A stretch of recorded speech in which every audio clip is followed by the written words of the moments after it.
गुरुभ्यो नमः। हरिः ओम्।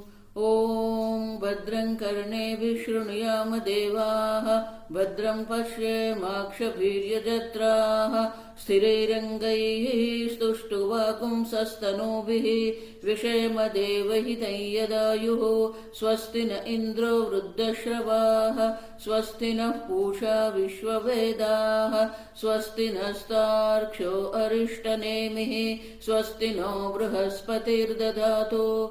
ॐ शान्ति शान्ति शान्तिः। ॐ सहना भवतु, सहनौ भुनक्तु, सह वीर्यं करवावहै, तेजस्विनावधीतमस्तु मा विद्विषावहै। ॐ शान्ति शान्ति शान्तिः।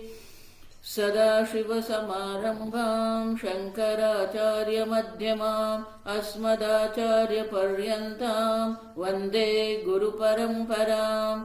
ॐ नमः प्रणवार्थाय शुद्धज्ञानैकमूर्तये, निर्मलाय प्रशान्ताय दक्षिणामूर्तये नमः।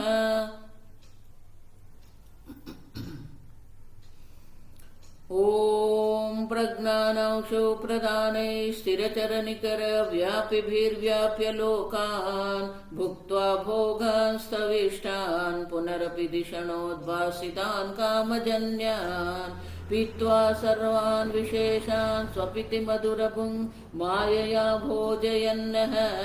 मायासङ्ख्यातुरीयं परममृतमजं ब्रह्म यत्तन्नतोऽस्मि। यो विश्वात्मा विदिजविषयान् प्राश्य भोगांस्तविष्टान्, पश्चाच्चान्यान् स्वमतिविभवान् ज्योतिषा स्वेन सूक्ष्मान्, सर्वानेतान् पुनरपि शनैः स्वात्मनि स्थापयित्वा, हित्वा सर्वान् विशेषान् विगतगुणगणः पात्वसौ नस्तुरीयः। पाना नंबर 140, कारिका 14। जीवात्मनो पृथक्त्वं यत्, जीवात्मनः पृथक्त्वं यत् प्रागुत्पत्तेः प्रकीर्तितं, प्रागुत्पत्तेः प्रकीर्तितं, भविष्यद्वृत्त्य गौणं तत्, भविष्यद्वृत्त्य गौणं तत्, मुख्यत्वं हि न युज्यते, मुख्यत्वं हि न युज्यते।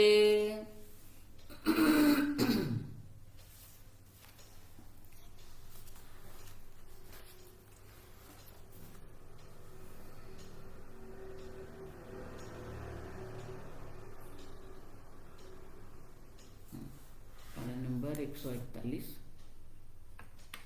पंक्ति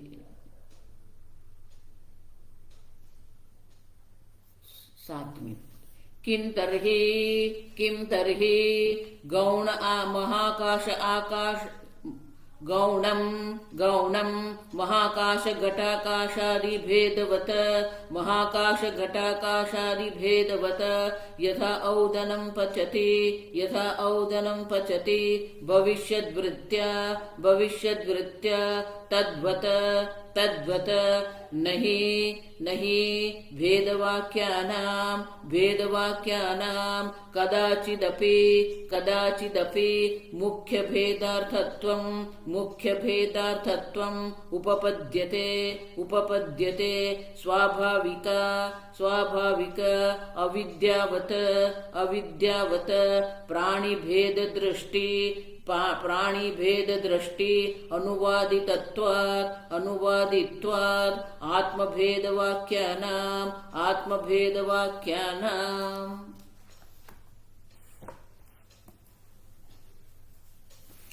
कल हमने देखा कर्मकांडे यत् प्रकीर्तितम तन्न परमार्थ। कर्मकांड में जो द्वैत की कर्मफल, कर्ता भोक्ता, गति आगति, ये जो सब कर्मकांड में कहा गया है तन्न परमार्थ, वो पारमार्थिक सत्य नहीं है। किंतर्हि तो क्या है वो? गौण है वो, तो मुख्य नहीं है। जिस प्रकार से महाकाश घटाकाश आदि भेदवत,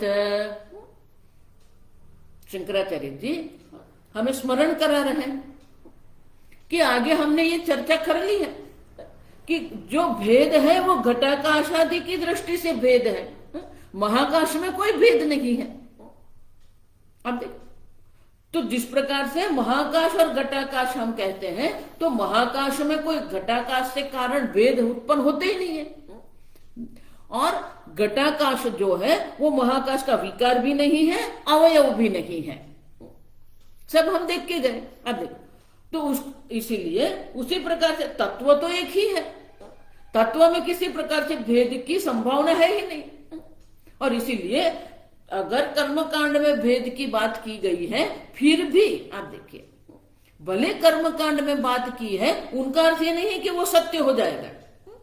अब देखिए, कर्मकांड में बात हुई है वो तो ठीक है, तो कर्मकांड में किया गया बात जो श्रुति प्रमाण है, श्रुति प्रमाण वो भी श्रुति प्रमाण है। आप देखिए,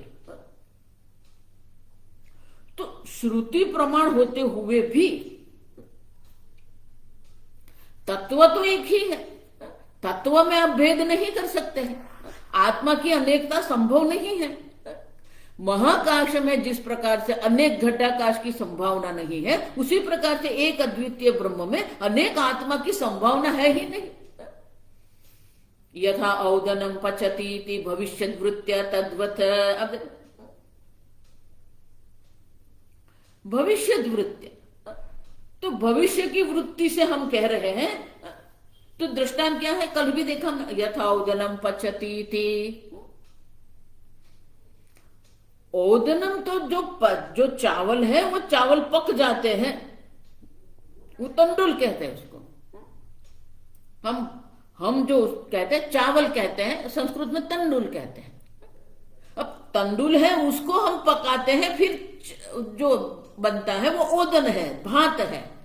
अब देखो, फिर भी हम कहेंगे भात बना रहे हैं, नहीं, तो भात जो है, भात को पकाता हूं, तो भात को नहीं पकाएंगे, जो पकाना है उसको तो चावल को पकाना है। तो शंकराचार्य जी कहते हैं इस प्रकार से भविष्य वृद्धि उत्तरत्र उत्पत्त्यादि वाक्य महाकाश घटाकाश आदि भेद तुल्य यह प्रतिभासते, महाकाश घटाकाश की तरह जो दिख रहा है हमें, वो दिख जो रहा है, प्रतिभासते सह एव पुरस्तात् कर्म वाक्य ही उक्त। भेद जो हमें दिख रहे हैं वो कभी भी मुख्य नहीं हो सकते। गौण दृष्टि से हम कह रहे हैं, भविष्य वृत्ति से हम कह रहे हैं। अब समझो, तो भविष्य वृत्ति माने क्या है,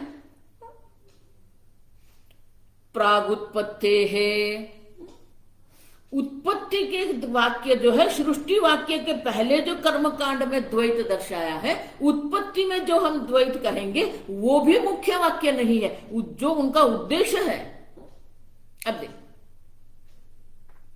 तत्सृष्ट्वा तदेवानुप्राविशत, तो उनके उत्पत्ति की और परमात्मा ने ये जगत की उत्पत्ति कर दी और फिर उनमें प्रवेश किया। आप समझो, तो शंकराचार्य जी तैत्तिरीयोपनिषद में वो प्रवेश श्रुति पर विस्तृत भाष्य लिखते हैं। तो ये प्रवेश जो है सही में प्रवेश नहीं है। अब समझो,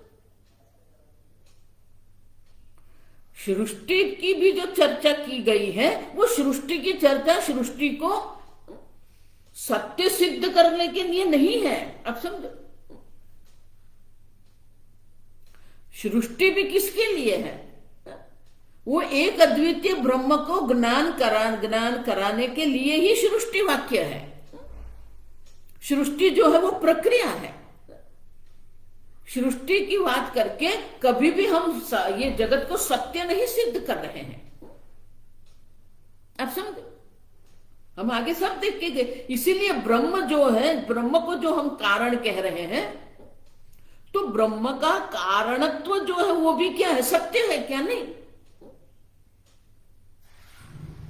ब्रह्म ये जगत का कारण है जब हम कहते हैं तो वो परिणामी कारण नहीं है, वो विवर्त कारण है। आप समझो, वेद तुल्य यह प्रतिभासते, वो दिखता है हमें, आप समझो।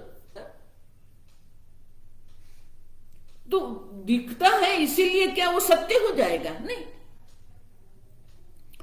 देखो, इसीलिए अनुभव और ज्ञान में वही तो, जो अनुभव और ज्ञान में जो भेद है वो हमें ठीक से याद रखना है ना। श्रुति माता भी जो सृष्टि की प्रक्रिया की बात करती है, वो सृष्टि की प्रक्रिया जो है उनका तात्पर्य जो है वो तो एक अद्वितीय ब्रह्म मात्र है।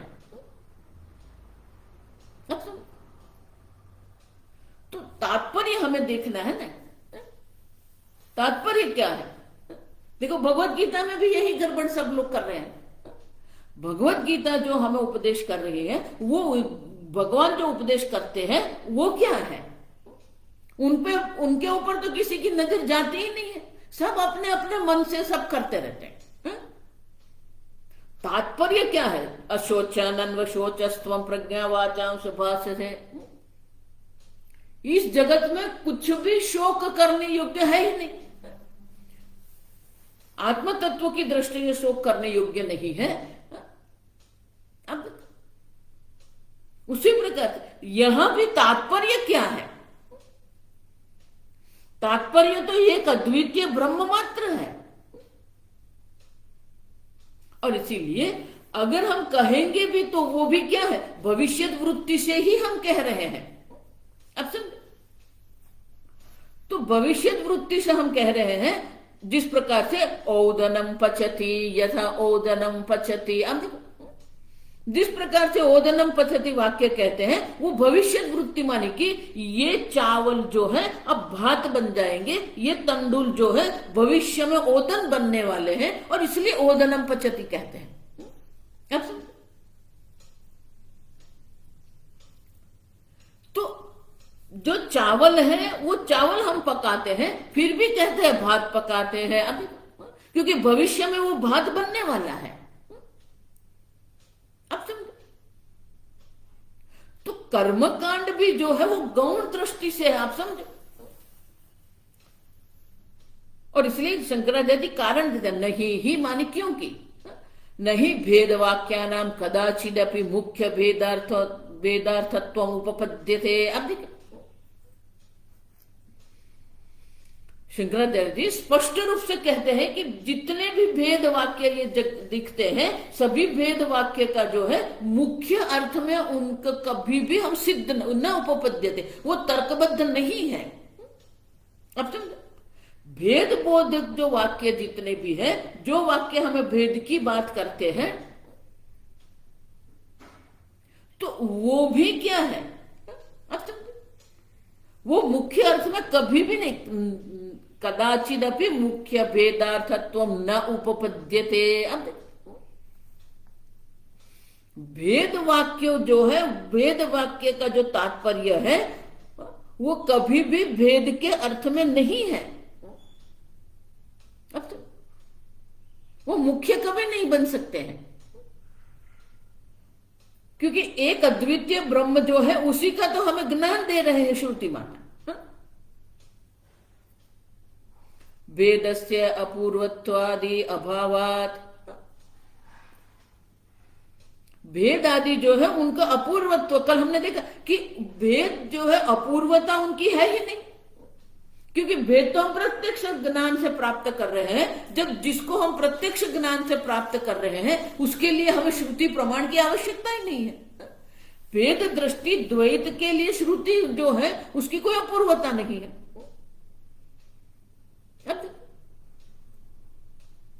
अपूर्वाति अभावात न वाक्यानाम तत्परत्वम, वो उनका तात्पर्य है ही नहीं। तत्परयोः तत्परम वाक्यम बलवदिति न्यायाद, ये न्याय है। तत्पर माने बाद में जो कहे गए हैं,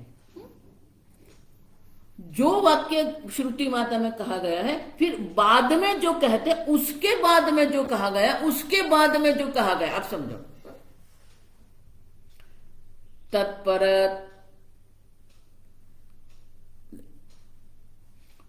तत्पर अतत्परयोः तत्परम वाक्यम बलवदिति।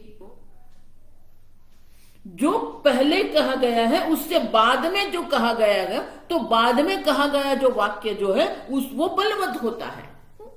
तो पहले भेद दृष्टि की बात की है, फिर अभेद दृष्टि की बात कर रहे हैं। अब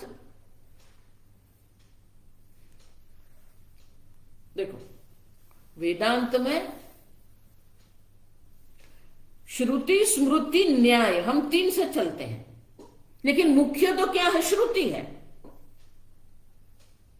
अगर स्मृति में और श्रुति में अगर कोई भेद दिखता है, विरोधाभास लगता है, तो श्रुति बलवान है। आप ठीक से समझो, स्मृति स्वयं में अगर कोई विरोधाभास है, माने स्मृति और स्मृति में विरोधाभास है, तो किस स्मृति जो है वो श्रुति वेद के अनुसार है, उनको हम पकड़ेंगे। लेकिन स्मृति और वेद जो वाक्य, श्रुति वाक्य जो है, वेद वाक्य जो है, उनमें अगर कोई विरोधाभास हो गया तो हमारे लिए प्रमाण कौन है? श्रुति वाक्य है, वेद वाक्य, स्मृति वाक्य नहीं है। लेकिन अगर श्रुति और श्रुति में ही विरोधाभास हो गया, जिस प्रकार से कर्म कांड और ज्ञान कांड है, अब समझो ये, तो जो तत्पर माने जो बाद में जो कहा गया है, तत्पर अतत्परयोः च तत्परत्वम,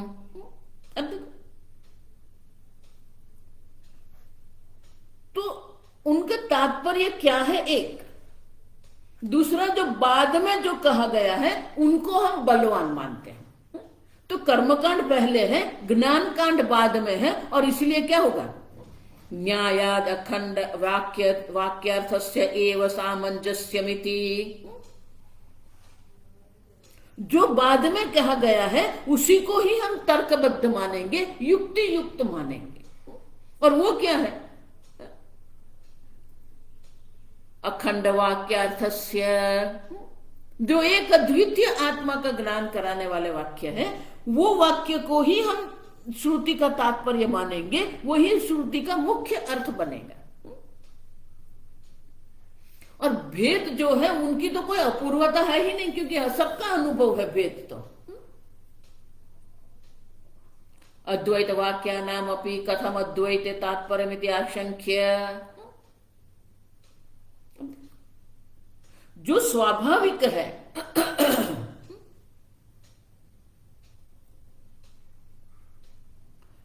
जो स्वाभाविक अविद्यावत प्राणी भेद दृष्टि, भेद दृष्टि जो है वो तो स्वाभाविक है। अविद्या के कारण उत्पन्न हुई जो स्वाभाविक भेद दृष्टि है, उनके लिए हमें श्रुति प्रमाण की आवश्यकता नहीं है। उनमें श्रुति की कोई अपूर्वता नहीं है। अब समझे, कल हम देख के गए कि प्रत्यक्ष प्रमाण की अपनी अपूर्वता है, अपना क्षेत्र है। तो भेद दृष्टि जब हम प्रत्यक्ष प्रमाण से देख रहे हैं, स्वाभाविक जो है, उनके लिए हमें श्रुति प्रमाण की आवश्यकता नहीं है। स्वाभाविक अविद्यावत प्राणी भेद दृष्टि अनुवादितत्वात् आत्मभेद वाक्यानाम। तो वो जो है वो तो क्या है? हमारे अनुभव जो भेद दृष्टि हमारी है उसी का ही अनुवाद है, माने कि उसी को ही कह रहे हैं। और उसका अनुवाद होने के कारण देखो, हम सामान्य रूप से अनुवाद माने ट्रांसलेशन कहते हैं। ये हमने अर्थ करके रखा है। सही में अनुवाद नहीं, वो भाषांतर उसको कहते हैं। एक भाषा से दूसरी भाषा में जो हम लिखते हैं, अंग्रेजी से हम गुजराती करते हैं तो उसे भाषांतर कहते हैं। फिर भी अनुवाद शब्द हम प्रयोग करते हैं। सही में अनुवाद शब्द का संस्कृत में अर्थ क्या होगा? वाद माने कहना, वाद माने कुछ कहना, अनुवाद माने जो कहा है उसके बाद कुछ कहना। समझ रहे हो? एक सिद्धांत है या एक वाद है और उसके बाद अनु माने पीछे, हमारा दृष्टांत क्या है? रामः गच्छति, लक्ष्मणः अनुगच्छति। राम जा रहे हैं, लक्ष्मण उनके पीछे पीछे जा रहे, अनुगच्छति। तो अनु शब्द का अर्थ क्या है? बाद में जो होता है, पीछे होता है।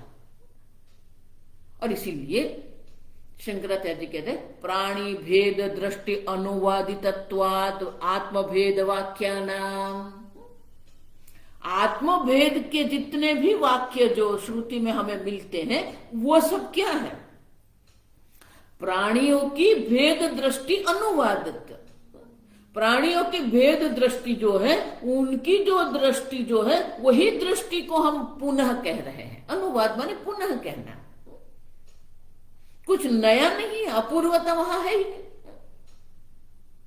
तो बोले आप क्यों कहते हैं कि अपूर्वता नहीं है? आप क्यों कहते हैं कि अविद्या वाक्या नाम एवं कथम अद्वैत तात्पर्यम? अब तो शंकराचार्य कहते हैं मैं नहीं कह रहा हूं। अब देखो, श्रुति माता स्वयं कहती है, उपनिषद में अद्वैत के लिए अनेक वाक्य है। तो शंकराचार्य स्वयं यहां अनेक वाक्य का अवतरण करते हैं। भाष्य इह च उपनिषत्सु उत्पत्ति प्रलयादिवाक्यैः जीव परमात्मनोः एकत्वमेव प्रतिपिपादयिषितम्। अब यह माने कि यहां उपनिषद में कर्म कांड में अभेद दृष्टि है। जो उत्पत्ति करते हैं, उत्पत्ति वाक्य जो है वो भी वहां भेद दृष्टि है। अब समझो, लेकिन वो जो है इह च उपनिषत्सु, यहां उपनिषद में भी जो उत्पत्ति प्रलयादि वाक्य ही जीव परमात्मनोः, अब उत्पत्ति प्रलयादि वाक्य जो है वो वाक्य का तात्पर्य तो क्या है? जीव परमात्मनोः एकत्वमेव प्रतिपिपादयिषितम्। प्रतिपादन करने की इच्छा है। आप तो उत्पत्ति प्रलय आदि के द्वारा भी जो भेद की बात की गई है, उनमें भी भेद उनका तात्पर्य नहीं है। मुख्य अर्थ तो क्या है? जीव और परमात्मा का ऐक्य का निरूपण करने के लिए ही, उनके प्रतिपादन करने की इच्छा से ही ये कहा गया है। अब तात्पर्य भेद में नहीं है, तात्पर्य अद्वैत में ही है। तो बोले कि आप क्यों कहते हो ऐसा? तो शंकराचार्य कहते हैं, तो बोले अद्वैत जो है वो क्या है? भेद दृष्टि अपूर्व नहीं है, अद्वैत दृष्टि अपूर्व है। आप समझो। तो आनंद गिरी महाराज कहते हैं अद्वैतम तावत मानांतर अगोचरत्वाद अपूर्वम एकमेव अद्वितीयमिति। अद्वैत जो है तावत मानांतर अगोचरत्वाद, एक अद्वितीय ब्रह्म मात्र है, वो अन्य किसी भी प्रमाण के द्वारा हम नहीं जान सकते। देखो, इसीलिए भगवान भी कहते हैं कि चक्षु से आपको एक अद्वितीय ब्रह्म का दर्शन नहीं होगा, अतीन्द्रिय है वो, स्पर्शम। स्पर्श नहीं कर सकते हैं, माने कि प्रत्यक्ष प्रमाण के लिए ये एक अद्वितीय ब्रह्म उपलब्ध नहीं है। अनुमान प्रमाण के लिए भी नहीं। अचिंत्यो यम अव्यक्तो यम अचिंत्यो यम अविकार्यो यम उच्यते। अब देखो,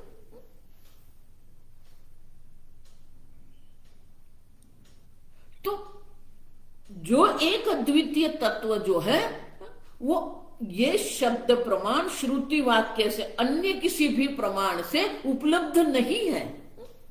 अब मानांतर अगोचरत्वात्, किसी अन्य प्रमाण से भी हम वो एक अद्वितीय ब्रह्म को नहीं जान सकते हैं। और इसीलिए एक अद्वितीय ब्रह्म तत्व का ज्ञान कराना, ये तो शास्त्र की अपूर्वता है। अपूर्वम एकमेवाद्वितीयम सदैव सौम्य इदमग्र आसीत एकमेवाद्वितीयम। अब देखो,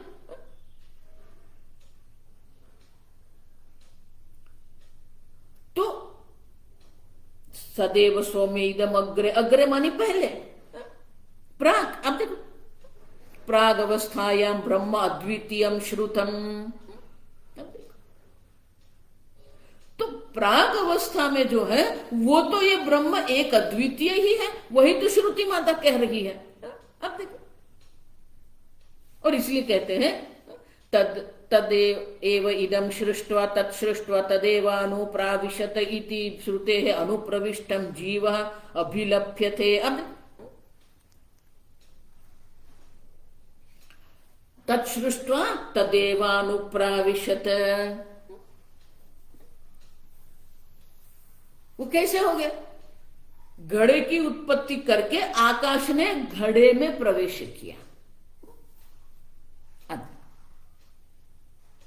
जब एक अद्वितीय ब्रह्म मात्र है, सर्वव्यापी ब्रह्म है, तो सर्जन करके उनका प्रवेश कहां होगा? आकाश का घड़े में प्रवेश होगा क्या? इसीलिए प्रवेश नहीं कहते, क्या कहते? अनुप्राविष्ट। अब देखो, तत्सृष्ट्वा तदेवानुप्राविशत,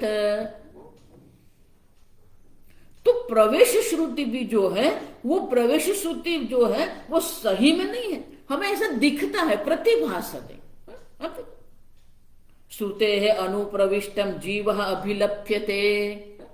जीव की दृष्टि से कहते हैं देह की उत्पत्ति हुई, देह में जीव ने प्रवेश किया। अब लेकिन ब्रह्म तो सर्वव्यापी है, सर्वव्यापी ब्रह्म का कहां पर आप प्रवेश कराएंगे? अब तेन जीवस्य ब्रह्मताम संभवती। अब उसके द्वारा ही जीव जो है वो ब्रह्म स्वरूप है, वो हम समझ सकते हैं। इति उपपत्त्यापि श्रुते है अद्वैतार्थत्वम गम्यते। और इसीलिए ये सब वाक्यों के द्वारा हम जो समझ रहे हैं वो तो एक अद्वितीय ब्रह्म का ज्ञान मात्र है। अब समझे, सृष्टि आदि श्रुति नाम अद्वैते तात्पर्यम। और इसीलिए सृष्टि आदि की जितनी भी भेद दृष्टि वाली जितनी भी श्रुति वाक्य है या वेदांत के वाक्य जो है, सब वेदांत के वाक्य का तात्पर्य तो क्या है? अद्वैत में ही है। न सृष्ट्यादौ इति अनंतरमेव वक्ष्यते। अब सृष्टि की प्रक्रिया करके फिर अंत में तो कहते क्या है हमें? अब जितने भी श्रुति वाक्य जो है, जो सृष्टि की बात करते हैं, वो अनंतरम न वक्ष्यते।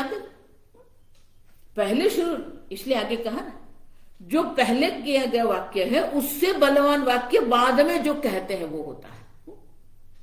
तो पहले सृष्टि वेदांत जिसको कहते हैं, उपनिषद जिसको हम कह रहे हैं, ज्ञान कांड हम जिसको कह रहे हैं, वो ज्ञान कांड में भी पहले सृष्टि वाक्य है। तो सृष्टि वाक्य के बाद भी कहते क्या है? जीव परमात्मा का ऐक्य ही हमें दर्शाते हैं। तेन जीवस्य ब्रह्मताम, और उसके द्वारा हम क्या कर रहे हैं? जीव की जो ब्रह्मता है वो सिद्ध कर रहे हैं। सृष्टि आदि श्रुति नाम अद्वैते तात्पर्यम। सृष्टि आदि जो प्रक्रिया है वो प्रक्रिया के द्वारा ही हम समझ सकते हैं कि ब्रह्म सर्वव्यापी है। सर्वव्यापकता जो है, वो सर्वव्यापकता का जो ज्ञान है, वो ज्ञान हमें कैसे होगा? देखो, अब समझ में आ रही है आपकी एक बात। सत और चित तो हम जानते ही हैं, उनके लिए हमें श्रुति की आवश्यकता नहीं है। आप समझो, ये आप सत स्वरूप है, आप चित स्वरूप है। आपके अस्तित्व का अभाव कभी भी होता ही नहीं है। आपको कभी भी आपके अभाव का अनुभव होता है क्या? नहीं। मैं नहीं हूं ऐसा अनुभव किसी को नहीं होता है। और मैं जड़ हूं ऐसा भी अनुभव किसी को नहीं होता है। भले बुद्धि की जड़ता होगी लेकिन चेतनता का अभाव कभी भी अनुभव में नहीं आता है। तो सत और चित्त जो स्वरूप है उनके लिए हम श्रुति माता की आवश्यकता नहीं है। लेकिन आप सर्वव्यापी अनंत ब्रह्म स्वरूप है, सत्यम ज्ञानम अनंतम ब्रह्म। अब देखो तो वो ब्रह्म अनंत कैसे है? तो ब्रह्म की अनंतता सिद्ध करने के लिए ही श्रुति माता ये सृष्टि प्रक्रिया का उपयोग करती है। अब समझो, तो सृष्टि प्रक्रिया जो है वो तो सृष्टि वाक्य जो है वो तो प्रक्रिया है। प्रक्रिया मानी मेथड्स, वो पद्धति है जिसके द्वारा हम अद्वैत ब्रह्म का ज्ञान करा रही है श्रुति। तो वो मुख्य अर्थ में नहीं हो सकता। और इसलिए आनंद गिरी महाराज कहते हैं सृष्टादि श्रुति नाम अद्वैते तात्पर्यम न सृष्टि आदो अनंतरम एव वक्ष्यते। तो बाद में हमें नहीं कहेंगे कि ये सृष्टि सत्य है। तस्माद अद्वैत श्रुते है तात्पर्यत्वात् तदर्थस्य एव तात्विकता। तात्विकता जो है, सत्यता है, वो तो किसकी है? अद्वैत वाक्य की ही सत्यता सिद्ध होती है। अब देखो यही प्रक्रिया जो है वो भगवान वही प्रक्रिया गीता में भी कर मत्स्थानि सर्वभूत है, ये सबका कारण मैं हूं। लेकिन अगर मेरी दृष्टि से देखते हैं न च मत्स्थानि भूतानि, आप देखिए है ही नहीं। वही तो बात हम ये मांडव्य उपनिषद में कर रहे हैं कि जिसका अनुभव आप कर रहे हैं वो है ही नहीं। अजातवाद जो हम कह रहे हैं, आप उनको है करके चल रहे हैं, आप उनको सत्य मान के चल रहे हैं, सही में वो सत्य नहीं है। अब देखो, तो आप जिसको सत्य मान के चल रहे हैं तो उनकी आपकी जो सत्य दृष्टि है उनकी निवृत्ति करने के लिए शास्त्र है। उपाधि में अहम बुद्धि है और जगत में सत्य बुद्धि है। वो उपाधि की अहम बुद्धि और जगत में जो सत्य बुद्धि है दोनों की निवृत्ति के लिए ही श्रुति माता ये कह रही है हमें। अब सब तो जो अद्वैत तात्पर्यत्वाद अर्थस्य एव तात्विकता, और इसीलिए अद्वैत ही श्रुति माता का तात्पर्य होने के कारण वही सत्य है। द्वैत है या सृष्टि प्रक्रिया जो है वो प्रक्रिया है, साधन है अद्वैत के लिए। न केवलम उपपत्ते है एव अद्वैत श्रुते है तात्पर्यम, किंतु आप क्यों ये आग्रह कर रहे हो कि अद्वैत में ही श्रुति का तात्पर्य है और वही उपपत्ति माने कि वही तर्कबद्ध है? आप क्यों कहते हो कि यही तर्कबद्ध है? अब तो उनके लिए शंकराचार्य जी यहां बहुत सुंदर कहते हैं। अब शंकराचार्य जी यहां अद्वैत वाक्य जो है उनका अवतरण करते हैं। अब सब भाष्य पढ़ेंगे। तत्वमसि तत्वमसि अन्यः अन्यः असौ अन्यः अहमस्मि इति, अन्यः असौ अन्यः अहमस्मि इति न स वेद न स वेद इत्यादिभिः इत्यादिभिः। छांदोग्य उपनिषद का ये वाक्य है। उद्दालक मुनि और श्वेत केतु, पिता उद्दालक मुनि है और पुत्र श्वेत केतु है। अब देखो तो श्वेत केतु 12 वर्ष तक अपने पिताजी के साथ रहकर अध्ययन करते थे। देखो यही पद्धति हमें लानी पड़ेगी। आजकल ये जो चल रहा है ना, जब तक शिक्षण पद्धति में हम बदलाव नहीं, परिवर्तन नहीं लाएंगे, हमें स्वस्थ समाज कभी भी प्राप्त नहीं होगा। अब वही प्रयत्न हो रहा है। पहला प्रयत्न ये होना चाहिए कि मातृभाषा में ही हमारा अध्ययन होना चाहिए। दूसरा, माता पिता से जो 12 वर्ष तक बालक को हम अलग नहीं कर सकते।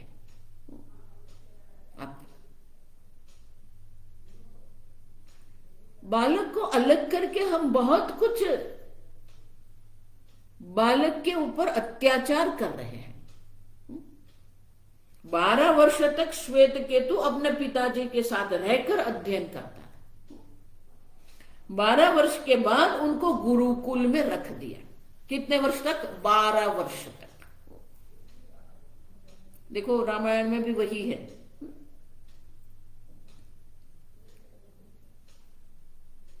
12 वर्ष गुरुकुल में रहकर जब श्वेत केतु पुनः घर आया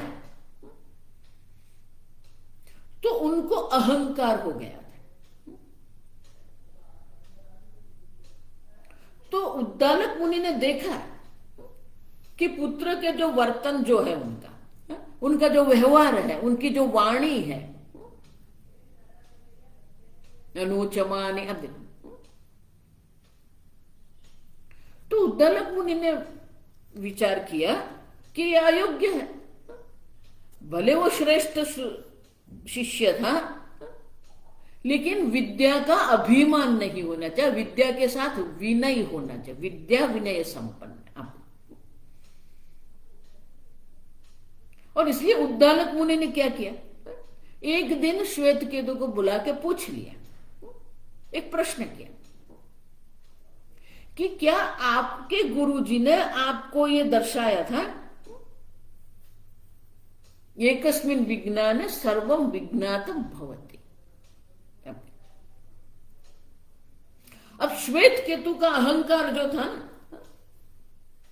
तो वो स्वीकार करने को तैयार नहीं था, और इसलिए वो दोषारोपण किसके ऊपर कर दिया? गुरु पर कर दिया। पहले तो अभिमान उनके व्यवहार में अभिव्यक्त होता ही था। अब जब पूछा कि गुरुजी ने कहा कि एक के ज्ञान से ही सर्व का ज्ञान हो सकता है, ऐसा कुछ आपको गुरु ने उपदेश किया था,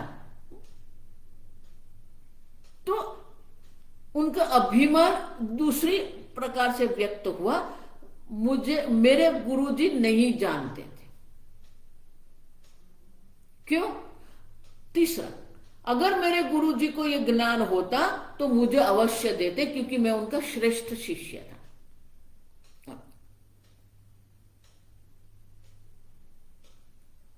तो उद्दालक मुनि ने उनको 3 दृष्टांत दिया, आगे के कारिका में आएगा। एक, मृद पिंड ज्ञानेन सर्वं मृण्मयं जगत विज्ञातम भवति। एक मृत पिंड का अगर आपको ज्ञान हो गया तो संपूर्ण मृणमयी जगत जो है, मिट्टी से उत्पन्न हुआ जो जगत है, घटादि जो है, सबका ज्ञान आपको हो जाता है।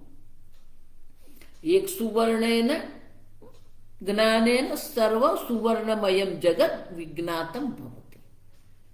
एक नख निकृंदन ज्ञानेन सर्व लोहमयम जगत विज्ञातम भवति। मन की उद्दालक मुनि ने दृष्टांत के द्वारा कहा कि ये संभावना है एक के ज्ञान से सर्व का ज्ञान। फिर श्वेत केतु शिष्य अपने पिताजी का बन गया, और उद्दालक मुनि ने उसके उपदेश किया। सदैव सौम्य इदमग्र आसित एकमेव अद्वितीय। तो वहां पर भी स्वप्न की प्रक्रिया है, सृष्टि की तथ्य जो असृजत है, हम देख के गया।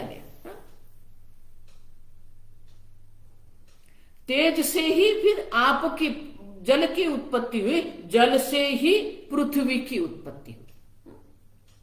तो वहां भी उत्पत्ति प्रक्रिया है। फिर ये 3 अवस्था जो हम, ये अवस्था त्रय की जो प्रक्रिया, वो भी वहां दर्शाए। और फिर ये सर्व प्रक्रिया के अंत में उद्दालक मुनि उपदेश एकत्व का उपदेश करते हैं। तत्सत्यम स आत्मा तत्वमसि श्वेत केतो। हे श्वेत केतो, तद ब्रह्म, तद एक द्वितीय ब्रह्म सत्यम, जो सद ब्रह्म जो है, जो सद है वही सत्य है। स आत्मा, वो तू है, आत्मा माने तू है। और इसीलिए तत् त्वम असि, तत् जगत कारण ब्रह्म, त्वम तू है। आप देखिए,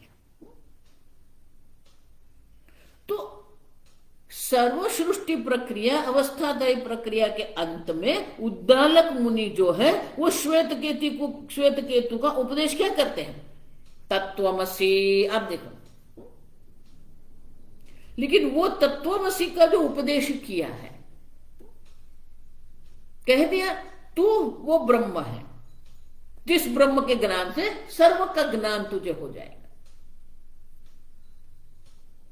आप देखिए, लेकिन एक बार कहने से श्वेत केतु को स्पष्ट नहीं हुआ, और इसलिए श्वेत केतु कहता है कि मुझे और कुछ दृष्टांत, और कुछ प्रकार से समझाइए कि मैं पूर्ण ब्रह्म हूं। तो फिर दृष्टांत दिया, तो एक एक करके ये तत्वमसि, शंकराचार्य जी मात्र तत्वमसि लिखते हैं। आनंद गिरी महाराज कहते हैं न केवलम उपपत्तेः एव अद्वैते श्रुतेः तात्पर्यम। मात्र अद्वैत में ही तात्पर्य है ऐसा नहीं है, किंतु जब तक आपको अद्वैत ज्ञान नहीं हो जाता है, श्रुति माता उपदेश करती है।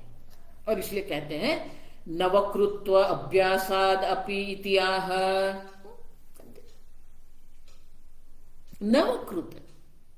नवकृत्व माने क्या है?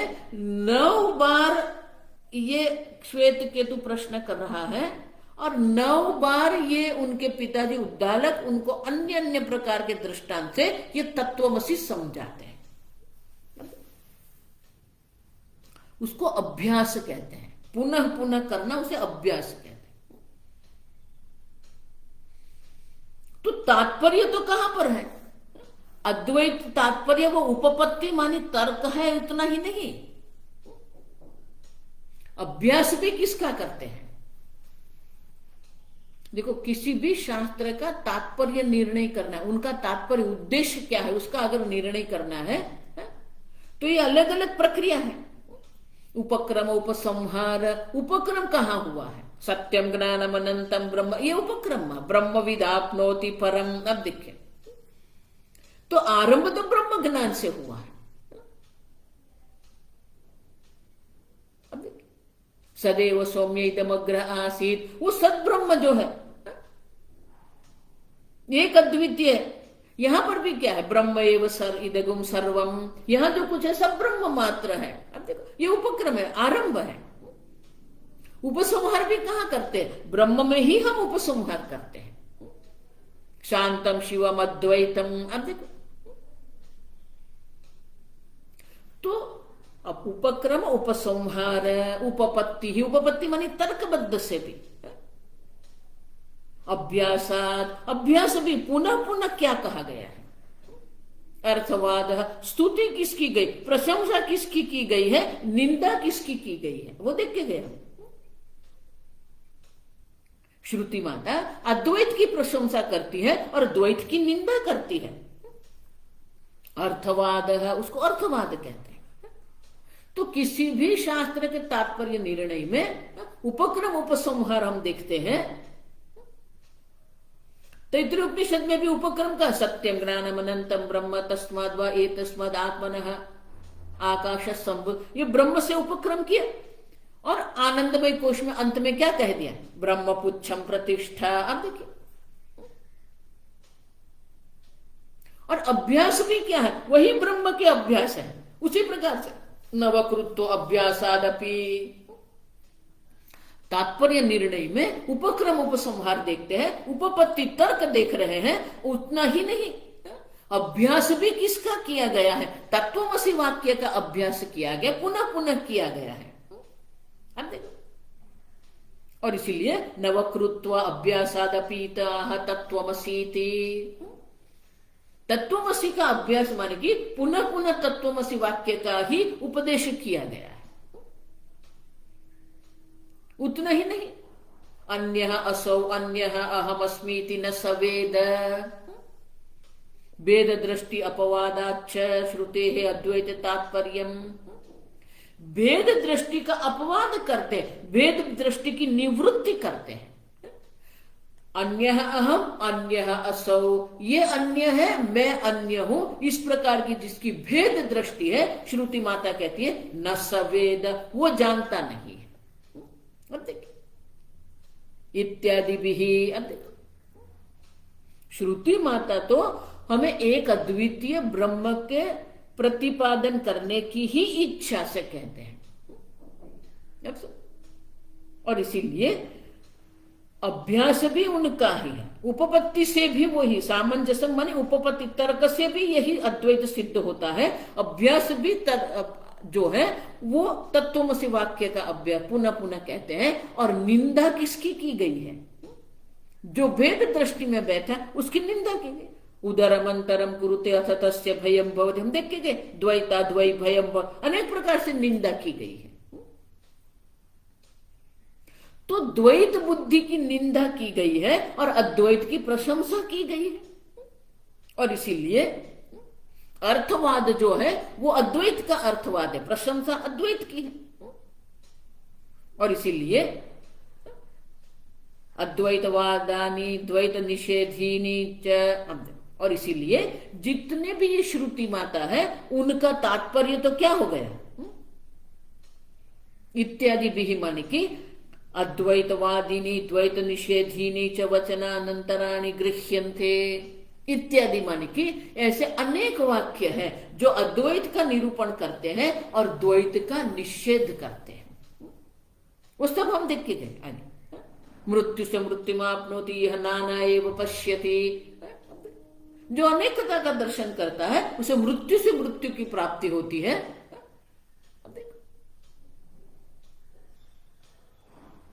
तो श्रुति माता स्वयं ये उनका निषेध, द्वैत निषेध करने वाले वाक्य का निरूपण श्रुति माता स्वयं करती है, और अद्वैत निरूपण वाक्य जो है उनकी प्रशंसा भी श्रुति माता स्वयं करती है।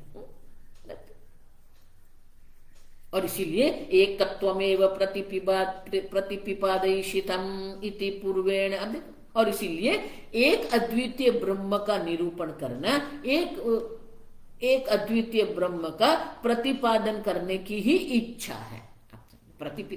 प्रतिपिपादयिषि माने क्या है? जो इच्छा जो श्रुति माता की है, जो तात्पर्य श्रुति माता का है, वो तो एकत्व में ही है। द्वैत में तो कहीं पर भी नहीं है। और इसीलिए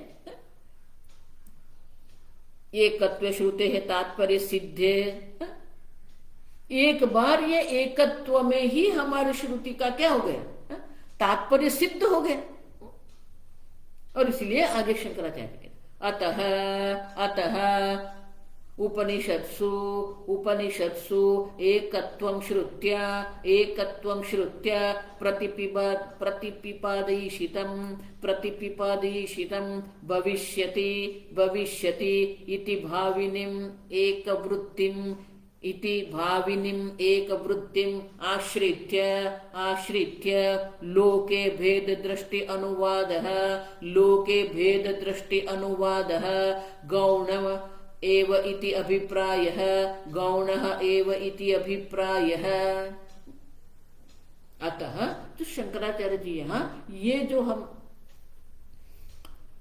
चर्चा कर रहे हैं उनका अब उपसंहार, अतः इसलिए उपनिषत्सु एकत्वं श्रुत्या, उपनिषदों में जो एकत्व का प्रतिपादन करने वाली जो श्रुति है, एकत्वं श्रुत्या प्रतिपिपादिशितम्, एकत्व की ही प्रतिपादन करने की इच्छा है।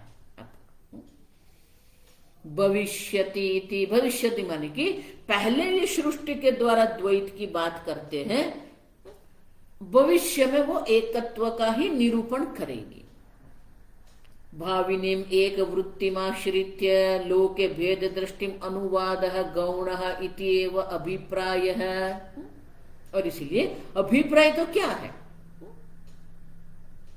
भेद दृष्टि का अनुवाद करके हमें अभेद दृष्टि का ज्ञान कराने का ही श्रुति माता का तात्पर्य है।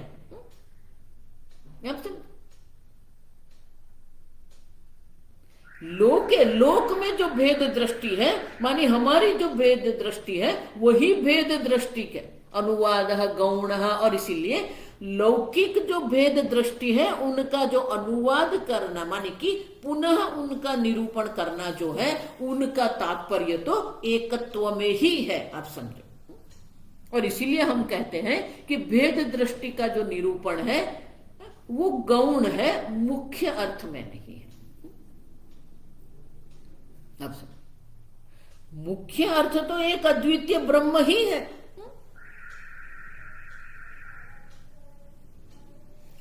उनका अर्थ क्या हुआ? एकत्वम प्रतिपिपादिशितम,